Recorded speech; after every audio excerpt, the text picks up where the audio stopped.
शाजिया मरी साहबा इस वक्त हमारे साथ मौजूद है, सीनियर रहनुमा पीपल्स पार्टी। शाजिया साहबा बहुत बहुत शुक्रिया वक्त देने के लिए। अभी राना सनाउल्लाह साहब हमारे साथ मौजूद थे शो पे। हमने जो बिलावल साहब की तकरीर का हिस्सा है उनके सामने रखा कि दो टोक बिलावल साहब ने कह दिया है कि हमारा मौकिफ असूली है, हम अपने मौकिफ से पीछे नहीं हटेंगे। अगर कोई पीछे हटेगा तो वफाकी हुकूमत है जो इसको पीछे हटना पड़ेगा। लेकिन राना साहब तो बड़े मुतमईन है, बड़े चिल हैं। वो तो कह रहे हैं कि मसला है ही नहीं नहरों का। पीपल्स पार्टी तो सिर्फ जो सिंध में नेशनलिस्ट पार्टी की सियासत है उसको काउंटर करने के लिए सब कुछ कर रही है। बहुत शुक्रिया शहजाद, आपने प्रोग्राम में शामिल किया। मैं आपने जो राना सनाउल्लाह साहब का बयान बताया, मैं उसी पे बात करूंगी क्योंकि मैंने उनका जो मौक़िफ़ है वो आपके चैनल पे तो अभी नहीं सुना। लेकिन जो वो बात कर रहे हैं वो हमारे लिए काफ़ी हैरानकुन है, क्योंकि ऐसा लगता है कि राना सनाउल्लाह साहब को हमारी जमात के मौक़िफ़ की ज़्यादा ख़बर है। वो अपनी बातों से ये शायद तासुर देना चाहते हैं। मेरा ख्याल है वो अपनी जमात की बात करें तो बेहतर है। पाकिस्तान पीपल्स पार्टी इस वक्त जो नई नहरें बनाने का मंसूबा है दरियाए सिंध पर, उसके खिलाफ एक बहुत ही ज़्यादा स्ट्रॉन्ग हमारी मूवमेंट यहाँ चल रही है। और ना सिर्फ सिंध के अंदर बल्कि पाकिस्तान पीपल्स पार्टी के जो कारकुनान दीगर सूबों में भी हैं, वो भी चाहते हैं कि कोई भी इंतशार ना फैले और पानी के ऊपर जो एक भाईचारगी की फिजा है सूबों के अंदर वो खराब ना हो और इससे फेडरेशन को नुकसान ना हो। मुझे समझ नहीं आता कि राना सनाउल्लाह साहब इसको इतना लाइट क्यों ले रहे हैं। ये बात भी दुरुस्त है कि कुछ लोग हैं जो सस्ती शोहरत कमाना चाहते हैं, जो पानी के इशू को पॉलिटिकल बनाकर और अपने लिए कुछ पब्लिसिटी हासिल करना चाहते हैं। लेकिन पाकिस्तान पीपल्स पार्टी इसे टेक्निकल ग्राउंड्स पे देख रही है। ये हमारे लिए जिंदगी मौत का मसला है। राना साहब को इसकी संगीनी को समझना चाहिए। और जो वो जमातों की बात कर रहे हैं, जो कुछ चंद लोग हैं, देखें, मैं ज़्यादा कमेंट नहीं करूंगी, लेकिन मैं हैरान उनकी भी चीज़ों पर इसलिए होती हूँ क्योंकि जब 2022 में पाकिस्तान के अंदर एक कैटास्ट्रॉफिक, एक इंतहा का बदतरीन जो सैलाब आया था, उसमें आपको याद होगा कि उस वक्त हम कोalition पार्टनर थे हुकूमत में और पाकिस्तान पीपल्स पार्टी के चेयरमैन जनाब बिलावल भुट्टो जरदारी साहब उस वक्त के फॉरेन मिनिस्टर थे। उन्होंने दुनिया का शायद कोई ऐसा मुल्क छोड़ा हो जहां से हमें मदद मिल सकती हो उस पूरे माहौल के अंदर, उस तकलीफ से निपटने के लिए। यूनाइटेड नेशंस के जो सेक्रेटरी जनरल हैं उनको पाकिस्तान लाने में उस वक्त जबकि सैलाब हमारे पास बरपा था, उस वक्त वो कामयाब हुए। उनकी सैलाब के जो आफ्टर इफेक्ट्स थे, जो नुकसानात थे, बिलावल साहब ने वो सेक्रेटरी जनरल यूएन को दिखाए।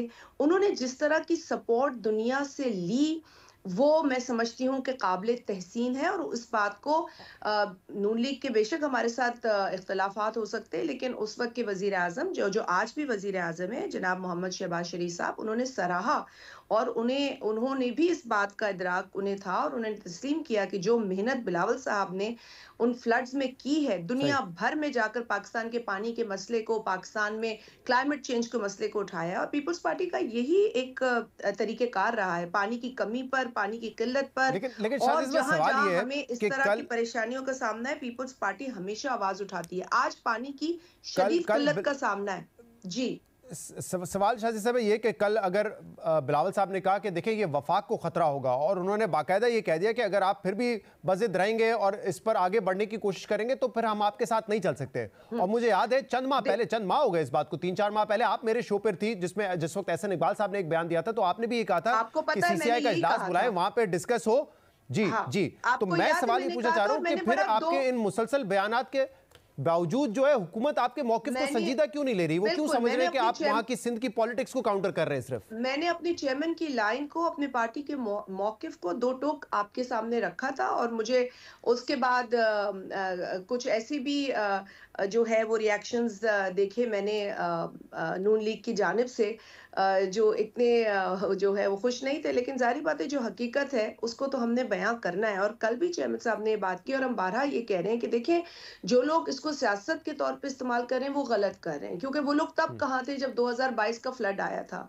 वो लोग तब कहाँ थे जब पानी का एक बहुत बड़ा मसला पाकिस्तान के अंदर जो कालाबाग डैम के हवाले से आपको पता है, जब शहीद मोहतरमा बेनज़ीर भुट्टो साहिबा ने कमू शहीद के मुकाम पे गर्मी की शदीद दिन थे जब उन्होंने जाके वो धरना दिया कालाबाग डैम के खिलाफ, तब कहाँ थे? मैं आपको अपने डिस्ट्रिक्ट का हाल बता दूं कि जब जनरल मुशर्रफ आया, उन्होंने फिर राग अलापा कालाबाग डैम का, तो हमारी जो सांगड़ जिले के अंदर फंक्शनल लीग है जो अब जीडीए में जम हो गई है, उन्होंने बाकायदा कालाबाग डैम के हक में सांगड़ शहर में रैलियां निकाली हैं। तो ये जो आज ड्रामेबाजी है ना, उससे मौकिफ हमारा एक पाकिस्तान लेवल का मौकिफ है जो खराब होता है। इसीलिए किसी को इस पर पॉलिटिक्स नहीं करनी चाहिए, वो कोई भी हो, कोई अच्छा, शख्स हो, इसमें कोई राणा साहब ने जमात हो। यह भी कहा है, शाजिया मरी जी। साहबा, कि अगर हम इरिगेशन के निजाम को बेहतर बनाएं तो हम 20 मिलियन एकड़ पानी बचा सकते हैं इससे पंजाब में, और अगर हम ये करेंगे तो जाहिर सी बात है सबको फायदा होगा। और इसी बुनियाद पे वो ये कह रहे हैं कि हम जो है मुतमईन है कि एक दफा, एक तो वो कह रहे हैं कि कंसेंसस के बगैर, पीपल्स पार्टी को ऑन बोर्ड लिए बगैर हम ये आगे नहीं बढ़ेंगे। तो वो कह रहे हैं कि सीसीआई में तो नहीं, उससे पहले ही आपसे कंसेंसस डेवलप करने की कोशिश करेंगे, लेकिन वो पुरुमीद है कि आप मान जाएंगे, यानी कि इस पे वो आपको कन्विंस करने में कामयाब हो जाएंगे। देखिए, उम्मीद का तो दामन हमें वैसे भी नहीं छोड़ना चाहिए, लेकिन कई मौकों पर जो है, जब कुछ हदें पार हो जाती हैं तो यकीनन आपको अपने हक के लिए बात भी करनी होती है और आपको एहतजाज भी करना होता है। और गो के हम इस वक्त हुकूमत का एक जो है कि एक अहम एलाई की हैसियत में बैठे हैं। आपको पता है, बिलावल साहब ने कहा कि हम असेंबली के सेशन में कोरम भी बनाते हैं, हम इनके जो बिल्स हैं उनमें भी इनकी सपोर्ट करते हैं। हम इनको सपोर्ट दे रहे हैं ताकि पाकिस्तान के हालात बेहतर हों, क्योंकि कुछ लोग मुस्तकिल इस मुल्क में इंतशार और नफरत फैला रहे हैं। हम उन लोगों में शामिल नहीं होना चाहते, खुदा न खास्ता। हमारी जो तनकीद है वो बराए इस्लाह होती है, हम पॉजिटिव रोल अदा करें, लेकिन इस पॉजिटिव रोल अदा करने की भी कोई हद होती है। पूरे सिंध के अंदर 62% पानी की किल्लत है। आपका जो वाटर रिकॉर्ड है 91 का, जो खुद राणा साहब के जमात के सरबरा नवाज शरीफ साहब जब प्राइम मिनिस्टर थे, उन्होंने जिद करके उसे पास कराया, तो इंप्लीमेंट क्यों नहीं करा रहे जिद करके? आज इरसा जो कि उस अकॉर्ड के तहत बनी थी, जिसका काम सिर्फ उस अकॉर्ड के पैरा 2 में जो एलोकेशंस दिए उसके मुताबिक पानी की तकसीम को इंश्योर करना था, वो पानी होने के सर्टिफिकेट, झूठे सर्टिफिकेट, इलीगल सर्टिफिकेट बांटती फिर रही है, जिसे कोर्ट ने भी लेकिन शादी इलीगल साहब, कहा। वो खुद कहते हैं कि पीएमएलएन पानी की और किल्लत हुकूमत है, के, हम अकॉर्ड इंप्लीमेंट नहीं कर सकते। तो पानी शहजाद कहाँ है जिसमें ये नहरों का भी जो हिसाब है वो निकलेगा? और उसके लिए देखिए, किसी का लेकिन नलका शादी बंद साहब, होगा, हुकूमत के किसी का एतमाद पेट की काटेंगे। वजह जो आपने अभी कहा कि मुख्तलिफ बिल्स में आपने उनको सपोर्ट किया, तो यही तो हुकूमत के एक एतमाद की वजह हो सकती है ना, कि 26वीं तरमीम जिसपे कई वुकला, बार एसोसिएशंस, मीडिया उसकी मुखालफत कर रहे थे, लेकिन ना सिर्फ आप लोगों ने सपोर्ट किया बल्कि बिलावल साहब उसको लीड कर रहे थे। फिर पैका कानून आया, पूरे मीडिया बरादरी, तमाम जो स्टेक होल्डर्स है, अगर मैं सवाल मुकम्मल कर लूं, सब ने उसकी मुखालफत की, लेकिन पीपल्स पार्टी ने, अब मैं अगर कहना ये कहूं तो गलत नहीं होगा, माजी के बरक्स उसको सपोर्ट किया। वरना तो आप लोग मीडिया फ्रीडम की बात करते हैं, तो हुकूमत को पता है कि मुतनाज़ा तरमीम बिल पे भी पीपल्स पार्टी हमारे साथ थी, तो इस मामले पे आप लोगों ने कहां चले जाना है?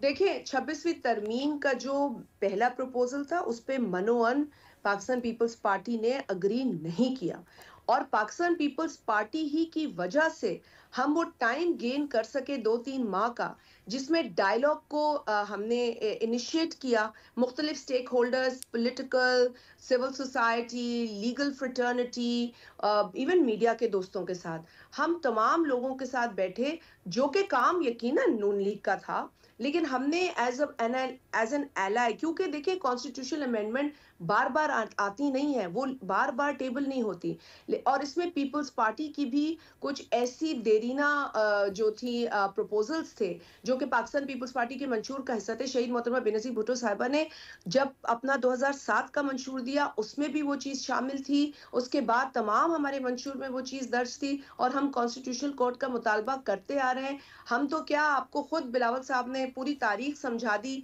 कि कायदे आजम मोहम्मद अली जिन्ना से लेकर और जस्टिस पटेल का भी ये मुतालबा रहा है, क्योंकि पाकिस्तान को इस तरह के निजाम की जरूरत थी। तो जो चीज डायलॉग के साथ, ठीक है, we will not all agree on everything, but अगर जो डिसएग्रीमेंट जिससे हम शुरू हुए थे वो कम होके कुछ एक्सेप्टेबल हालत में चीज आई और वो काबिल कबूल थी मेजॉरिटी लोगों को, मैं फिर भी कहूंगी शायद अभी भी उसमें कमी पेशी हो, लेकिन मौलाना साहब को भी इंगेज किया। तो शादी साहब, तो कल अगर बिलावल साहब ने ये कहा है, इंश्योर की, बिलावल साहब, आपको याद है 18 अक्टूबर को हमारे जलसा होता है, बिलावल साहब हैदराबाद गए, जलसा अटेंड किया, वापस आए और डायलॉग रिज्यूम किया, रात गए। तो मैं समझती हूँ कि जो उन्होंने कमिटमेंट और अपनी कमिटमेंट और कन्विक्शन का मुजाहरा और जिस तरीके से उन्होंने टाइम गेन किया, फॉर अ कॉन्स्टिट्यूशनल अमेंडमेंट, जो कि पहले नहीं मिल रहा सही। था। अब शाजी तो वो साहब सारा मुझे पॉलिटिकल बताएं स्ट्रगल तो वाकई बिलावल इन साहब लफ्जों का। की जी इन जी लफ्जों की कोई अहमियत है? बिलावल साहब जब कहते हैं कि अगर आपने इस मंसूबे को नहीं रोका तो हम आपके साथ नहीं चल सकेंगे, जो खुद आप बता रही है इस वक्त हालात है कि पीटीआई इस वक्त चाहती है, आप कहती हैं कि पीटीआई जो है वो एक एक्सट्रीम पॉलिटिक्स कर रही है, मुल्क के जो हालात हैं, वाकई आपको लगता है कि हुकूमत इस वक्त थ्रेट महसूस करेगी आपके इन बयानात से कि आप हुकूमत छोड़ सकते हैं? क्या वाकई छोड़ सकते हैं हुकूमत आप इस इशू पर? देखिए, हम ये इशू हमारे लिए बड़ा सीरियस और टेक्निकल और रियल इशू है। पीटीआई के लिए इशू कितना रियल है, मैं इसको इस तरह से ही बयान कर सकती हूँ कि जब उनका जो लीडर है वो इस मुल्क का वजीर आजम था, तो 6 में से जो ये 2 नहरें थी उसका अप्रूवल वो दे चुके थे, ठीक है ना?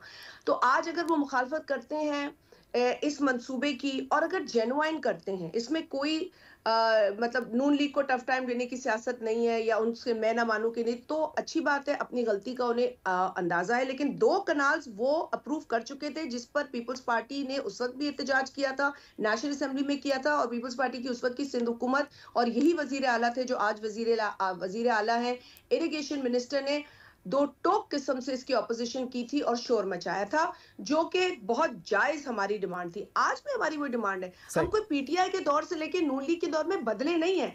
दरियाए सिंध में सकत ही नहीं है कि इससे कोई मैं नहर इसलिए पूछ रहा हूं निकाली कि जाए। जब आप लोग कहते हैं कि हम हुकूमत के साथ नहीं चलेंगे, तो हुकूमत इस बात को शायद संजीदा इसलिए नहीं लेती, या फिर उनका एतमाद ये है कि इस पूरे सेटअप में हुकूमत को बैक कर रही है इदारे, एस्टैब्लिशमेंट, चाहे वो ये कनाल वाला मामला क्यों ना हो। तो और मैं अगर सवाल मुकम्मल कर लूं, और इसी तरीके से जब ये हुकूमत वजूद में आई थी तो उस वक्त एक रोल था उनका इदारों का भी, तो वो तो बड़े मुतमईन है कि जब वो हमारे साथ है तो पीपल्स पार्टी कैसे हमें छोड़ के चली जाएगी? देखिए, मैं थोड़ी सी बात आपको इंटरेस्टिंग बात भी बता दूं कि अभी पता है ना, उमरकोट का NA 213 का इलेक्शन हुआ है, जिसमें पाकिस्तान पीपल्स पार्टी को एक तारीखी कामयाबी एक बार फिर हासिल हुई है नवाब यूसुफ तालपुर मरहूम की सीट पर, जो कि पाकिस्तान पीपल्स पार्टी की एक बड़ी मजबूत सीट है, और उसमें पूरी खिचड़ी 17 जमातों की बनी। आपको सुन के ये हैरानी होगी कि नून लीग और पीटीआई उसमें एक साथ थे, उनका एक ही कैंडिडेट था दोनों का, और उन्होंने जो पीपल्स पार्टी उनकी बड़ी अहम एलाय है, राणा साहब को बड़ा कॉन्फिडेंस है, तो राणा साहब को ये भी बताना चाहिए कि जो उमरकोट का इलेक्शन था उसमें आपने इतना बड़ा यू टर्न या इतनी डबल पॉलिसी क्यों खेली। तो मैं सिर्फ ये समझती हूँ कि ये उसूलों की बात है।